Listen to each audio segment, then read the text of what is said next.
Dan Vagabond Buddha in Portugal. Just completed my run, and I wanted to address a thought that I remember having.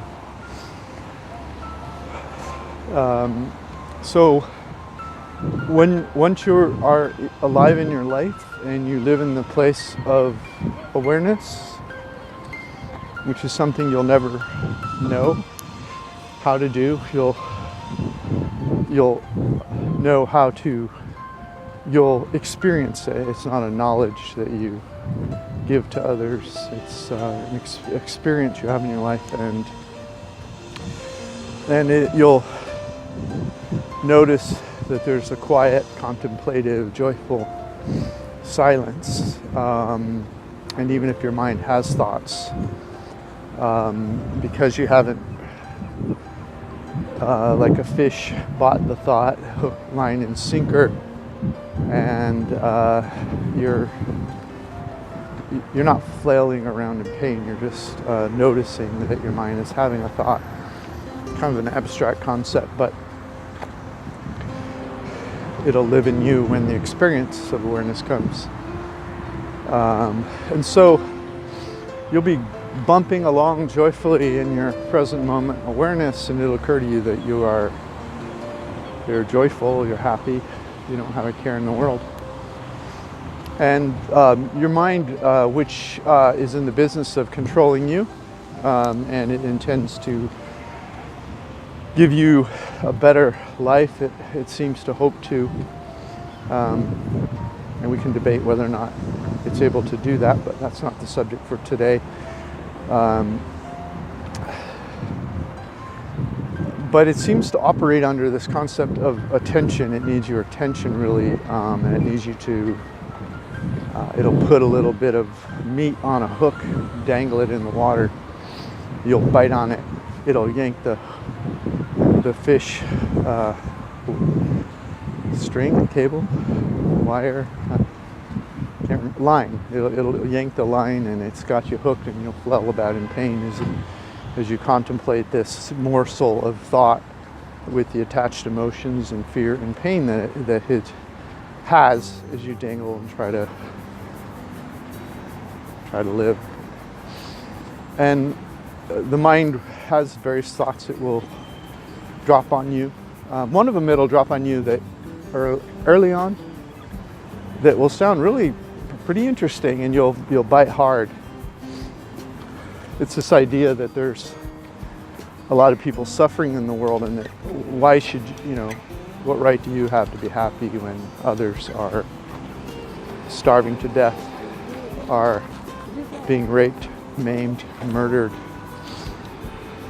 And so hidden in that thought, which is draped in the emotions of selfishness, and if you're really godly, you shouldn't experience any happiness until all suffering on the planet has ended. Draped in that thought, and the reason you'll bite on it hard and the hook will sink deep is because it sounds compassionate. Wow, I'm a compassionate person. I'm interested in present moment awareness. I'm interested in developing my consciousness to higher levels. I'm interested in a win-win world for everyone.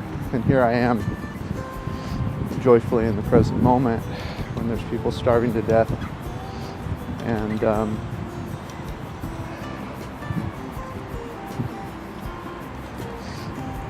And so you'll bite hard and you'll flail about, and the pain will try to pull you back into your mind space. And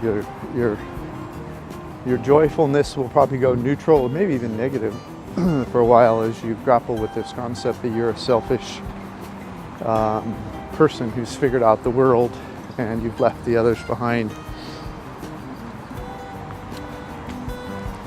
And so there's a couple of gems hidden in there that, if you really take the time to think it through, it's kind of silly.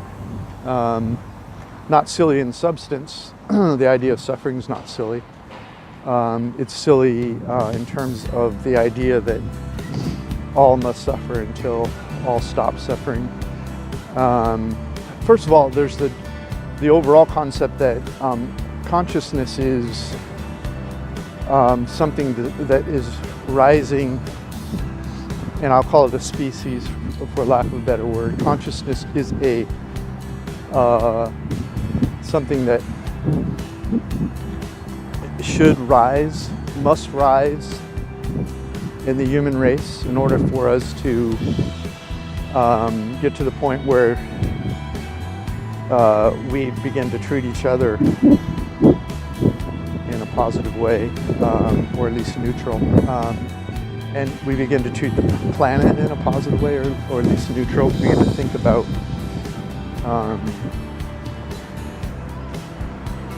decisions we're making.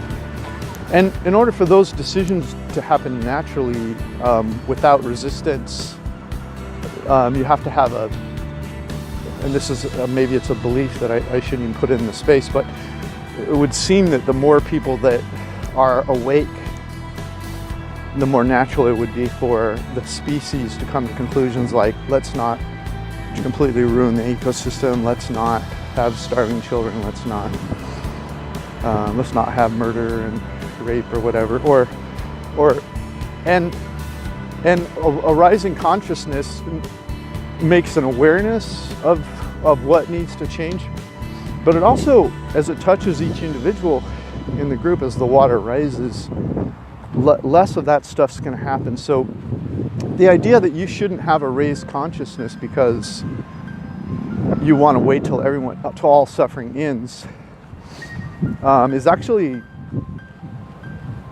from a scientific standpoint, if you could measure consciousness, is probably a silly thought. And so you should see immediately that your mind's a fraud. And that really consciousness has to raise, and that it's your responsibility to raise your own. And then along with it, bring the water with you. By just being at a higher consciousness, others will relate in your universe differently to each other, because you are relating in a higher level of consciousness. So that's the major reason why that's nonsense, and go ahead and bite on it, but there's no conscious raising reason to do that, or no purpose. There's, if you need to slap yourself around, go ahead and buy into that one and feel like shit for a couple of weeks or whatever if you're feeling good. But eventually you should wake up and see that for what it is. It's just the mind trying to grab attention again and try to make you wrong and feel bad and attach those emotions to your mind space, to your consciousness, to shit in your consciousness, to get control of you so it can make you dance some more, because it misses the days when you were a puppet dancing for it. And it's a clever thought, and all thoughts of the mind, we generally think our own thoughts are very clever, and so, but it doesn't really hold up under scrutiny. And then there's the more visceral concept of that. If let's say that you really believed you shouldn't be happy, or that you can't be happy while you're trying to evolve the planet because others are sad. So let's say you show up at a, I don't know, you pick at a hospital, orphanage, a murder zone, and you show up with kind of a chip on your shoulder, kind of a shitty consciousness about how everyone's wrong and these things are terrible and we need to fix it and blah blah blah blah blah. If you show up there in a mind space, you're kind of shitting on top of shit. If you could forgive or don't forgive it, I don't really care. So you can't even help an individual specific situation by volunteering if you go there with that kind of attitude. You have to go with to really raise consciousness in a place where, it's very low. You have to come in with a higher, you have to come in with something to offer. You can't come in with this idea that, you know, that everyone else is wrong around you and you're right and you got all the answers and they're all stupid and the world needs to change, blah, blah, blah, blah. You know, paint yourself as a saint, but you're not going to help anyone else if you come in with that sort of attitude. So there's really no plane on which this concept of, oh, I can't really be evolved, I can't have a higher level of consciousness until, you know, the last orphaned child is, you know, has a full belly and whatever. I mean, go into your life with joyfully, and go into, if you decide to do volunteer work or contribute or write or talk about or raise funds or whatever you're doing to raise consciousness or to save the planet or save the people, you know, go into that with a higher level of consciousness. Don't go into that with this idea that, you know, you can't, you know, what right do you have to be at a high level of consciousness while the babies are hungry? You have no right. You want to talk about rights? You have no right to shit in the world with that attitude. That's really where the problem is. And I say that only as a wake-up call. I'm not judging you. You know, I understand that you have a mind and you're grappling with it, you're learning about it, and it's going to fool you. So I have no judgment for you. I love you.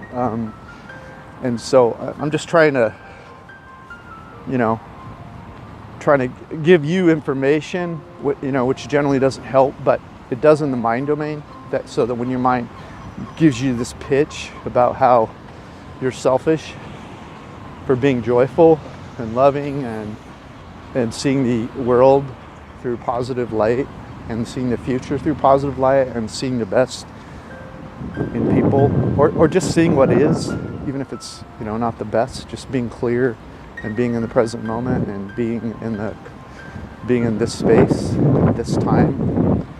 And if it shows up joyful for you, that isn't an insult to those that aren't where you are yet. It's a call to action by your being